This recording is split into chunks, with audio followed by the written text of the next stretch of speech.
हरे कृष्णा। आज मोहिनी एकादशी है, तो उसके बारे में आपको बता रहा हूँ, तो ज़रा आप ध्यान से सुने। महाराज युधिष्ठिर ने पूछा, जनार्दन, वैशाख माह के शुक्ल पक्ष में किस नाम की एकादशी होती है, उसका क्या फल होता है और उसके लिए कौन सी विधि है? तो भगवान श्री कृष्ण बोले, हे धर्मराज, पूर्व काल में परम बुद्धिमान श्री रामचंद्र जी ने महर्षि वृष्टि से ये बात पूछी थी जिसे आज तुम मुझसे पूछ रहे हो। तो श्री राम ने कहा, भगवान, जो समस्त पापों का सह तथा सब प्रकार के दुखों का निवारण करने वाला व्रतों में उत्तम व्रत हो, उससे मैं सुनना चाहता हूँ। वृष्टि बोले, श्री राम, तुमने बहुत उत्तम बात पूछी है। मनुष्य तुम्हारा नाम लेने से ही सब पापों से शुद्ध हो जाता है। तथापि लोगों के हित की इच्छा से मैं पवित्रों में पवित्र उत्तम व्रत का वर्णन करूंगा, और वैशाख मास के शुक्ल पक्ष में जो एकादशी होती है उसका नाम मोहिनी है, और वह सब पापों को हरने वाली है और उत्तम है। उसके व्रत के प्रभाव से मनुष्य मोहजाल तथा पातक समूह से छुटकारा पा जाते हैं। सरस्वती नदी के रमणीय तट पर भद्रावती नाम की सुंदर नगरी है। वहाँ धृति नामक राजा, जो चंद्रवंश के उत्पन्न और सत्य प्रत्यक्ष थे, राज्य करते थे। उसी नगर में एक वैश्य रहता था जो धन धान्य से परिपूर्ण और समृद्धशाली था। उसका नाम था धनपाल, और वह सदा पूर्ण क्रम में लगा रहता था।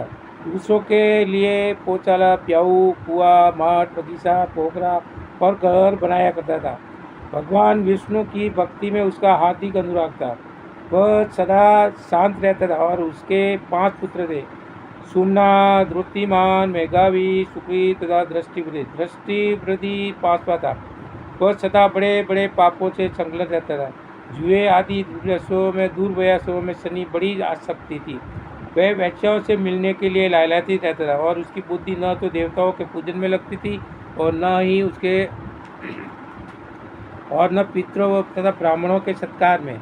वह दुष्टात्मा अन्याय के मार्ग पर चलकर पिता का धन बर्बाद किया करता था।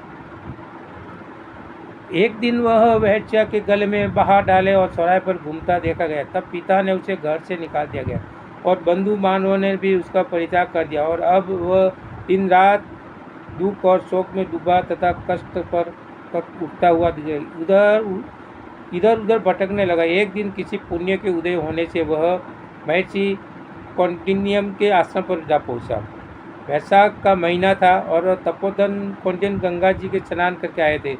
दृष्टवृद्धि शोक के बाहर से पीड़ित को मुनिवर कौंडिन्य के पास गया और हाथ जोड़कर सामने खड़ा होकर बोला, महान श्रेष्ठ, मुझ पर दया करके कोई ऐसा व्रत बताइए जिससे पुण्य के प्रभाव से मेरी मुक्ति हो जाए। श्री ने कहा, कांड्यसी बोले, वैशाख के शुक्ल पक्ष में मोहिनी नाम से प्रसिद्ध एकादशी का व्रत करो, और मोहिनी को उपवास करने पर प्राणियों के अनेक जन्मों के लिए जो मेरू पर्वत जैसे महापाप भी नष्ट हो जाते हैं।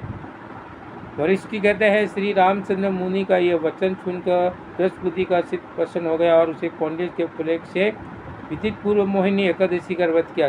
नृपश्रेष्ठ, इस व्रत के करने से वो निष्पात हो गया और दिव्य देह धारण कर गरुड़ पर आरूढ़ और सब प्रकार के उपद्रवों से रहित श्री विष्णु धाम को चला गया। और इस प्रकार यह मोहिनी का व्रत बहुत ही उत्तम है, और इसके लिए पढ़ने और सुनने से सहज और गोदान का फल मिलता है। हे श्री कृष्ण।